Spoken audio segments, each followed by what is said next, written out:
àsọtẹ́lẹ̀ ńlá kan jáde tí olóyè májàsọ́lá Sunday Igboho Osa owó bàbá dámì. Ẹ̀yin èèyàn mi ẹ dákun ẹ dábàá ẹ súnmọ́ bí o, ẹ tún wá gbọ́ àsọtẹ́lẹ̀ ńlá tó ní agbára látẹnu ìránṣẹ́ Ọlọ́run Prophet Segun Adebayo. Tí ẹ ò bá gbàgbé ẹ rí i pé wòlíì Ọlọ́run yìí ọ̀pọ̀lọpọ̀ àwọn ọ̀ràn náà ti máa ń rí lónírúurú, àmọ́ eléyìí tí wọ́n rí sí Sunday Igboho yìí eléyìí tún ní agbára díẹ̀ o. Àfikọ́ náà Ọba Èdùmàrè kó máa bá wa ṣaláàbò ẹ̀ lórí Sunday Igboho Osa owó bàbá dámì.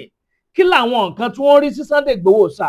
Ẹ̀yin èèyàn mi ẹ dákun dábọ̀ ẹ súnmọ́ bí o. Tí ẹ ò bá gbàgbé lẹ́nu ọjọ́ mẹ́ta yìí láàrin níbi tí Sunday Igboho tó ti dé face cap ẹgbẹ́ òṣèlú APC tó jáde tó declare pé òun ti ṣetán báyìí tóun fẹ́ ṣiṣẹ́ fún bàbá Tinubu.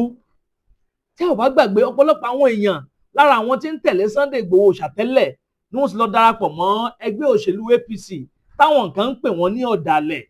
Àmọ́ ní ìsìn báyìí tó jẹ́ pé Sunday Igboho Osa fún alára ẹ̀ náà ti wá declare rẹ̀ báyìí pé òun ti ṣetán láti darapọ̀ mọ́ ẹgbẹ́ òṣèlú APC láti ṣiṣẹ́ fún bàbá Bọ́lá Ahmed Tinubu láti wọlé lẹ́ẹ̀kan sí, tó túmọ̀ sí pé 4+4 = 8. Bàbá yìí wá jáde o, wọ́n lọ́lọ́run fi nǹkan kan hàn àwọn nípa olóyè májàsọ́lá Sunday Igboho Osa. Wọ́n ní kó ṣọ́ra o, pàápàá jùlọ kó ṣọ́ra fún ẹgbẹ́ kan tí wọ́n ń pè ní OPC.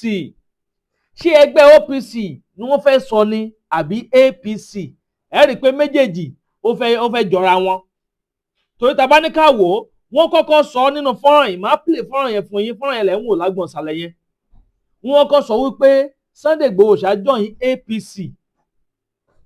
After gbà yẹn náà wá sọ wípé kí Sunday Igboho Osa kó ṣọ́ra fún OPC, tó túmọ̀ sí pé wọ́n ń tọ́ka sí ọ̀nà kákàfọ̀ ilẹ̀ Yorùbá, ìyún Iba Gani Adams. Àbí ṣé ẹgbẹ́ òṣèlú APC ni wọ́n ní kí wọ́n ṣọ́ra fún ni? Ọ̀rọ̀ yẹn ó fẹ́ máa jọ gàtẹ́ kò jọ gàtẹ́, ó fẹ́ máa fẹsẹ̀ méjèèjì tiro. Mo fẹ́ ká darapọ̀ ní abala àríwúsí. Kí ni èròǹgbà yín lórí eléyìí? Kẹ́ bá ń fi síbẹ̀. Yàtọ̀ sí ọ̀rọ̀ olóyè Sunday Igboho Osa, máa ṣàlàyé ẹ̀ fún yín o. Gbogbo àwọn ìran tí wọ́n rí sí Sunday Igboho Osa, wọ́n tọ́ka sí àwọn kábíyèsí kọ̀ọ̀kan nílẹ̀ Yorùbá. Wọ́n rìnà sí wọn àwọn òyìn náà pé ó ní àwọn ìgbésẹ̀ kọ̀ọ̀kan tí wọ́n nílò láti gbé, torí pé kí ni ó ń bọ̀ báyìí àwọn là ń dẹ́dẹ́ o. Ṣé ò kì í ṣe àwọn agbésùmọ̀mí ni bàbá yìí ń gbìyànjú láti máa tọ́ka sí nínú ilé tí mo mú wá yìí? Wọ́n ń tọ́ka sí àwọn kábíyèsí kọ̀ọ̀kan nílẹ̀ Yorùbá. Wọ́n ní àwọn kankan tí wọ́n ní àwọn ìgbésẹ̀ kọ̀ọ̀kan tí wọ́n ní wọ́n gbọ́dọ̀ gbé. Àwọn kábíyèsí wo ni wọ́n ń tọ́ka sí? Kábíyèsí Olúgbọ́n tìlú Gbọ́n, kábíyèsí ti ìlú Ọ̀wọ̀, kábíyèsí ti Ògbómọ̀ṣọ́, ìyún Ṣọ̀ún Ògbómọ̀ṣọ́, kábíyèsí ti ìlú Ọ̀yọ́, ìyún kábíyèsí ọba Ọ̀wọ́adé Aláàfin Ọ̀yọ́, àti kábíyèsí ti ìlú Oǹdó. Wọ́n ń tọ́ka sí wọn pé ó láwọn ìgbésẹ̀ kọ̀ọ̀kan tí wọ́n nílò láti gbé. Kò kí ń ṣe Sunday Igboho Osa nìkan ni wọ́n rìnà sí, bẹ́ẹ̀ sì ni wọ́n tún rìnà nípa fàákájà eléyìí tó bẹ́lẹ̀ láàrin orílẹ̀-èdè Iran àti orílẹ̀-èdè United States lọ́hùn. Wọ́n ní láìpẹ́ yìí o pé àwọn orílẹ̀-èdè kọ̀ọ̀kan yóò máa darapọ̀ mọ́ orílẹ̀-èdè Iran láti dojúkọ Israel àti United States. Tẹ́ ò bá gbàgbé, TB Joshua náà ti rìnà ṣáájú o kó tó di pé ó jọ́lọ́run nípè wípé ìjà kan ó bẹ́lẹ̀ láàrin orílẹ̀-èdè Iran àti United States pẹ̀lú Israel. Wọ́n níjà yìí tí wọn ò bá ṣọ́ra ó lè jẹ́ nǹkan tó fòpin sí gbogbo ẹ̀dá ènìyàn lórílẹ̀ ayé, torí àwọn atomic bomb kan ń bẹ tó máa ń yìn gbogbo tó ń jẹ́ ilé ayé yóò parẹ́ lójijì ni. Tó túmọ̀ sí pé wọ́n láwọn kìrìsìtẹ́nì gbọ́dọ̀ gbàdúrà dáadáa láti tètè paná ogun yìí. Ẹ̀yin èèyàn, nǹkan kì í ṣẹ̀ṣẹ̀ ràgó nínú fọ́nrán eléyìí tí mo mú wá yìí. Bàbá yìí rìnà o, bẹ́ẹ̀ ni àwọn àsọtẹ́lẹ̀ ńláńláńlá ní jábọ́ ní rébọ́ lẹ́nu Prophet Segun Adebayo. Wọ́n láwọn yàtọ̀ sáwọn wòlíì kan o tí ń bẹ lórí afẹ́fẹ́, pé tẹ bá wo sàkún ọ̀rọ̀ àwọn dáadáa pé ẹ rí i pé láti ọdún tó kọjá lọ́hùn àwọn ò jáde síta wá máa sọ àwọn ìran tọ́lọ́hun fi rán àwọn, pé kò dẹ̀ kí ṣe pé Ọlọ́hun ò fi rán kankan rán àwọn, pé àmọye ìran tọ́lọ́hun ti fi rán àwọn tó yẹ káwọn jíṣẹ́ yẹn táwọn kọ̀ láti má jíṣẹ́ yẹn. Àmọ́ lélẹ́yìí wọ́n ní eléyìí ò kí ń ṣe nǹkan táwọn ò gbúdọ̀ má sọ. Olóyè Sunday Igboho Osa wọ́n ní kó ṣọ́ra o wípé kó ṣọ́ra fún àwọn ẹgbẹ́ kan tí wọ́n ń pè ní OPC. Ó ní tó bá farabalẹ̀ pẹ̀lú wọn dáadáa fáwọn àṣírí kọ̀ọ̀kan yóò máa jábọ́ yóò máa rébọ́ sí Sunday Igboho lọ́wọ́. Ẹ̀yin ẹ má jẹ́ ń sọ̀rọ̀ jù, ẹ jẹ́ ń yí kíní sókè kẹ́ farabalẹ̀ wá gbọ́ àlàyé ọ̀rọ̀ tí bàbá yìí ṣe nínú fọ́nrán eléyìí tí mo mú wá yìí. Láì dènà pẹ̀lú nǹkan ó yá ẹ̀ ń sọ níbẹ̀. At each other that we are people of God, men of God. Sunday Igboho. Sunday Igboho, hear me very well. Sọ fún mi kí n sọ fún ọ. The Lord told me to tell you. Olúwa ní kó ṣọ́ra. The Lord said you should be careful. Fún àwọn ẹgbẹ́ tí wọ́n ń pè ní OPC. For that group that is called OPC. Olúwa ní kó ṣọ́ra gan. The Lord said you should be careful. Ọlọ́run ní kí n sọ fún ẹ. The Lord asked me to tell you. Má bá wọn jà o. Don't fight with them. Má bá wọn bínú. Don't be angry with them. Olúwa ní tó o bá ti bá wọn jà. The Lord said once you don't fight with Tó o them. bá ti bá wọn bínú. Once you are not angry with them. Olúwa lóun máa gbé òun máa tú àṣírí kan. The Lord said he's going to expose a secret to you. Láti àárín wọn sí ọ. From among them to you. Olúwa dẹ̀ sọ fún mi wípé. And the Lord told me that. Òun á dìde láti ṣẹ́gun fún ọ. That is going to arise to give you victory. Olúwa sọ fún mi pé kó o gbìyànjú láti ṣọ́ra. The Lord said make attempt to be very, very careful. Lákòókò yìí Sunday This time Igboho. around, Sunday Igboho, be very Sunday careful. Igboho. Be very careful. Olúwa ní kó o ṣọ́ra. The Lord said you should be careful. Ọlọ́run bá mi sọ̀rọ̀ débi pé Olúwa ní kó o má finú wénú. The Lord said you should be careful to the extent that don't try to tell them what is inside you. Wọ́n plánù lórí ẹ gan. They are seriously planning concerning you. Àwọn tí ò tiẹ̀ fura sí gan. Even those that you least suspected. Ọ̀gbẹ́ni Sunday Igboho. Sunday Igboho. Àwọn tí ò fura sí. Those that you least suspected. Wọ́n plánù. They are seriously planning. Àwọn tó ń bá ẹ rẹ́rìn. Even those that are laughing with you. Olúwa ní tó o bá lè ṣọ́ra. The Lord said if you can be careful among them. Olúwa ní tó o bá lè ṣọ́ra. If you can be careful among them. Tó o pa ìjìnlẹ̀ ẹnu rẹ mọ́. And you can keep your mouth and keep your secret. Olúwa ní àwọn tó ń plánì. Those are those that are planning this evil towards you. Nínú wọn máa kú. Among them, they're going to die. Àṣírí máa tún tú gan. And you get more secret open up. Ẹ̀rù gan wá bà wọ́n. And you too, you'll be afraid. Olúwa sọ mi pé. The Lord told me that. Ṣọ́ra fún àwọn nǹkan ìjìnlẹ̀ tí ó máa tẹnu rẹ jáde. Be careful with the secrets that you'll be leaking out to Àwọn them. ọ̀rọ̀ ìjìnlẹ̀. Those words are mystery. Àwọn ọ̀rọ̀ ìkọ̀kọ̀ ìjìnlẹ̀. Those hidden words that are secrets, that Olúwa ní are kó mystery. ṣọ́ra. The Lord said you should be careful. Jọ ṣọ́ra. Please be careful. Ṣọ́ra. Be careful. Praise the Lord. Hallelujah. Ẹ kí hallelujah dáadáa. Hallelujah. Ògbómọ̀ṣọ́. Ogbomoso town. Ìlú Ọba Olúgbọ́. The town of Olugbo, Ọ̀yọ́.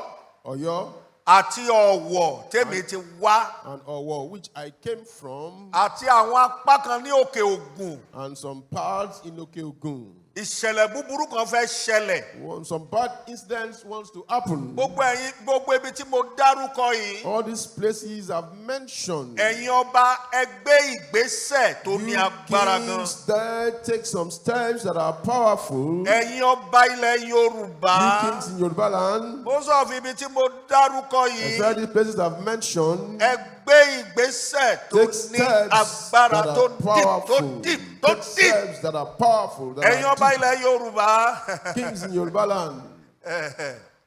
Èmi kàn dákẹ́ ọ̀pọ̀ iṣẹ́ ni Olúwa rán mi tó The pọ̀ Lord tí mo sọ. sent me a lot of messages, but which I did not deliver. Láti December gan mi ò sọ̀rọ̀. Since December, I refused to talk. Mi ò sọ̀rọ̀ rárá. I refused to talk.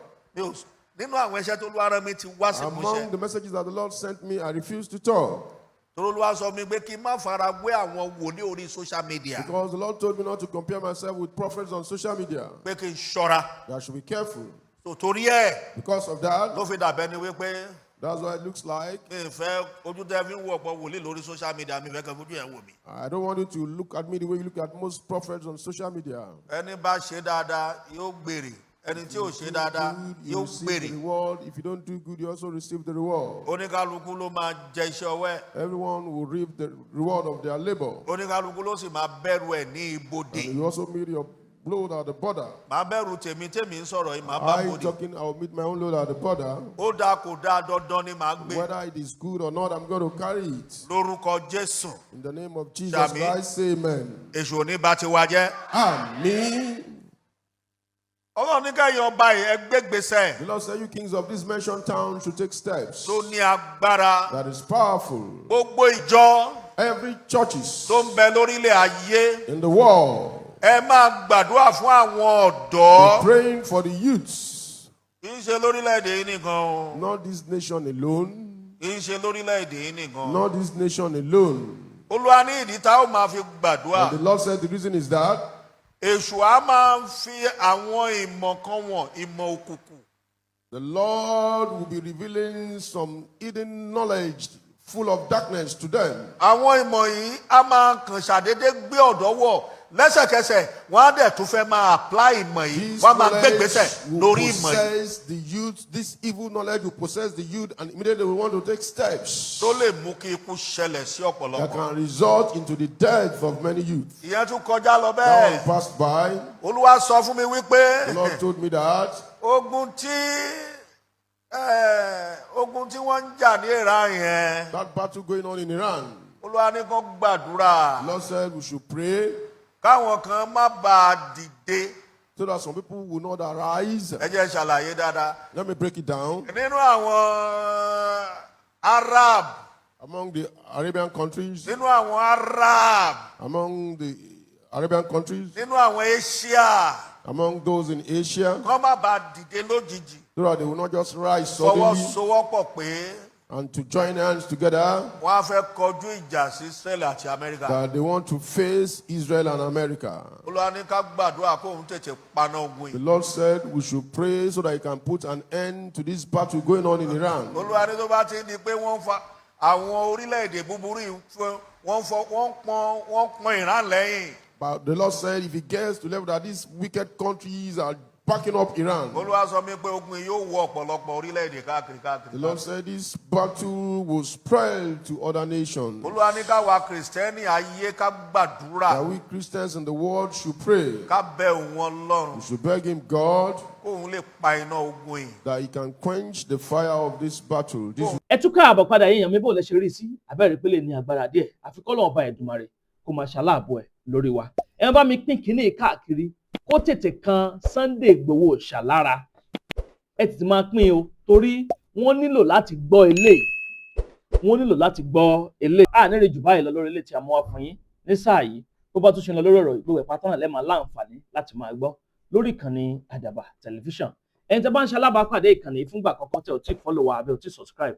Ẹ bá ń tẹ follow button tàbí subscribe button tí ń bẹ nísàlẹ̀ fọ́nrán yìí. Aago kélébé kan náà bẹ́ẹ̀ notification bell ni wọ́n ń pè ohun gangan yóò máa ta yín lólobó ní gbogbo ìgbàkúùgbà tàbá ti ń ju fọ́nrán sórí ìlàyé. Ẹ ṣeun tẹ́ ń gbọ́ wa ẹ kú kalẹ̀. Agbe ní gbére pàdé olókun, àlùkò ní gbére pàdé ọlọ́ṣà, òdìdẹrẹ́ ní gbére pàdé wọn lóde ìwò. Fún ìwọ ọmọkùnrin tí nǹkan rẹ̀ ò ṣe déédé, ìwọ ọmọkùnrin tí ṣàyàwó rẹ̀ ó ṣẹ̀ṣẹ̀ mọ gbọ́ jìgìjìgì lára lójú lọ mú kára rẹ̀ ó tó le, ìwọ ọmọkùnrin tó ń retí ọmọ bíbí, ìwọ ọmọkùnrin tó fẹ́ ṣe nǹkan tó dáa láyé pẹ̀lú aya rẹ̀ tí ìfàyàlóyà tí ó fi di nǹkan tó dáa, ìwọ tátọ̀ rẹ̀ ń sàn tí ò kí tó láti dọmọ, ìwọ ọkùnrin tára rẹ̀ ò le, ìwọ ọkùnrin ṣẹ̀ẹ̀kan dìde, ìwọ ọkùnrin tátàn rẹ̀ ò dúró déédéé, ìwọ ọkùnrin tó ń retí ọmọ, ìwọ ọkùnrin tó ṣẹ̀ṣẹ̀ ṣègbéyàwó.